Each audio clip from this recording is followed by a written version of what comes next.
So, you wanted to do social media, eh? Social media is freaking hard, man.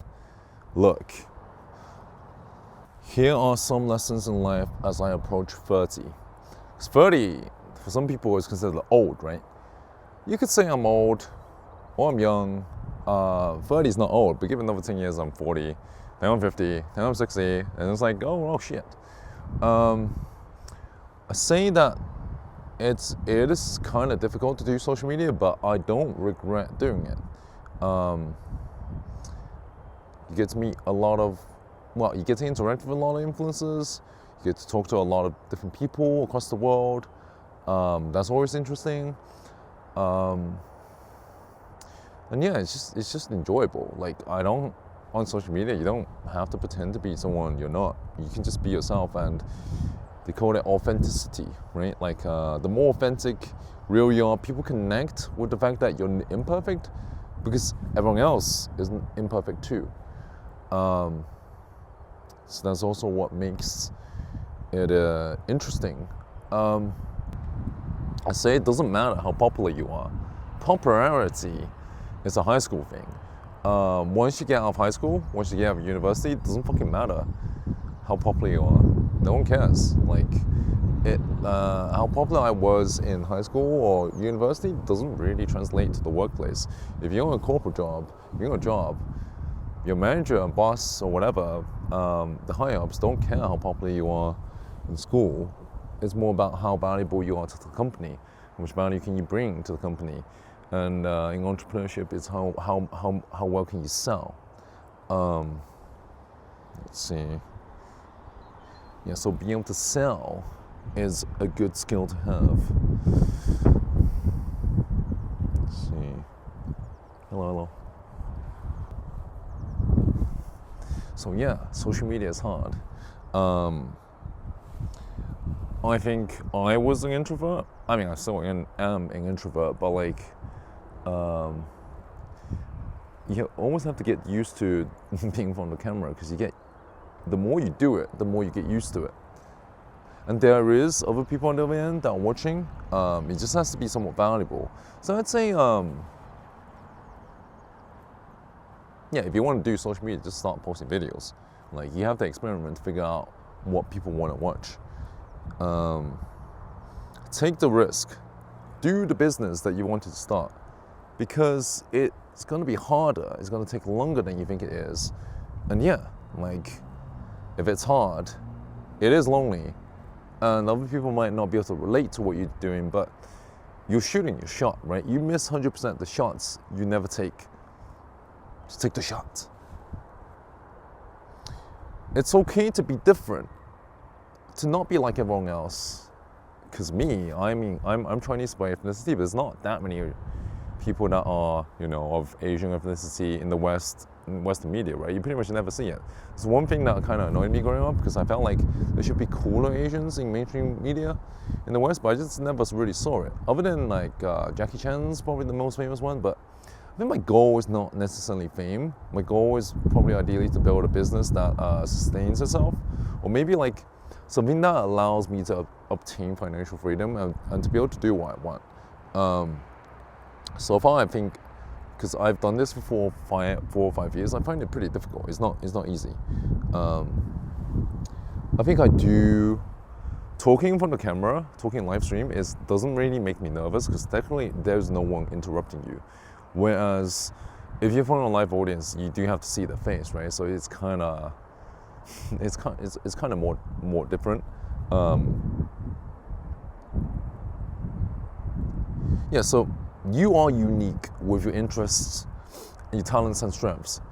It's okay that, if you're trying to copy someone that's, going viral, or was already working, or you want to be something you're not, most of the time that probably doesn't work, because that person has a different set of skills, talents, interests that somewhat seems to pull towards, to the audience. Like if I try to copy, Gary Vaynerchuk, I don't think it would work for me, because Gary Vee is very extroverted. I'm kind of introverted. I mean, and also I grew up in Britain, right? I look nothing like him.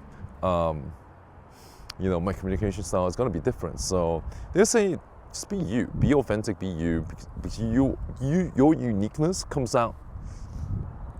Which is why you should not force a square peg into a round hole, right? You should not be an orange in a sea of apple. I mean, don't pretend to be an apple in a sea of oranges.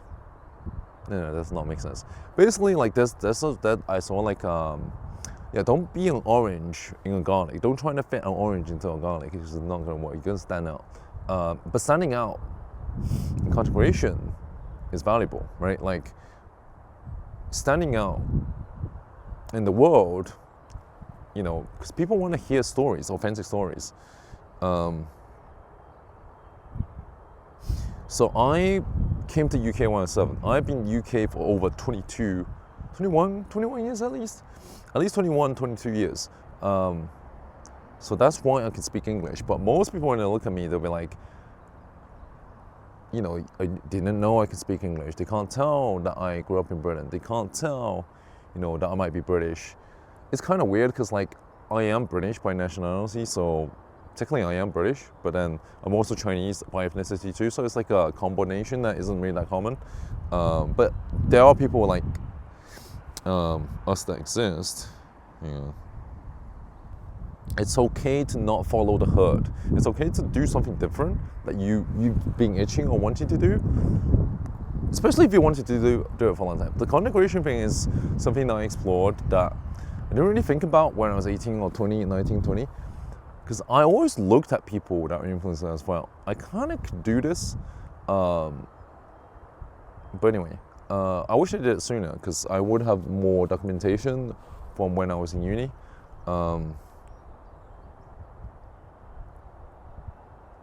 I would say network and try to talk, socialize with many different kind of people. It will improve your social skills. So your ability to converse with different kind of human beings, different personalities, different kind of people. It's not really necessary. Okay, maybe it slightly builds confidence. I'm not sure if it builds confidence, but it allows you to figure out, you know, the type of humans there are. You know, most people will be okay with talking to you. It just helps you develop like better social skills, I guess, and understand other human beings. You know, what are their struggles? You know, what are their pain points? Like, what problem can you solve? Because entrepreneurship, well, they say, in order to win in entrepreneurship, you have to build a product that people want, right? And that's already, and then you know to scale that, and you have to scale that. So you have to solve a problem, and you have to scale it. And you know this is social media's leverage, right? So Naval calls it the types of leverage. He calls it capital. Capital is like being able to raise money. The other is people, labor. Are you able to convince other people to work for you, to follow you? The other one's like media is like technology. So it's like coding. Can you create software that scales so that multiple people literally use? So does your software solve a problem? Is it useful? Is it like a game? Is it like Facebook or social media? Like building a social media software, I'm assuming it's going to be very difficult because I kind of feel like a lot of people would have looked at Mark Zuckerberg and tried the same thing. We probably won't be able to replicate what he did because a lot of it, I think, is timing. Mark Zuckerberg's a smart dude. It's a lot of factors. And also, yeah, be able to, be able to offer a product or service that solves a lot of people's problems that people are willing to pay for. Those are things you need to be considering. So yeah, I ended up doing a YouTube video, but I guess YouTube is one of the things I wanted to try. If you want to get a job, you can get a job. If you want to start a business, then start a business. Or you could get a job and start a business at nighttime if you want to do a business. So you don't have to go all in. You can actually do both, actually. You can be in job and also have your side hustle at night that you're trying to do. Because TikTok is hard. Like, so business is very fucking hard. Like, it's not all those freaking... Because when I was uni, I was watching people like Tai Lopez. I've never met her. I've seen her on stage, but I think It's not true. Like reading loads of books will not make you rich. Like reading, like even if you read like fucking Ray Dalio, like fucking, I mean, it's not useless. Like some people do it. I've read over 100 books in like 2019, and a lot of it isn't really that useful.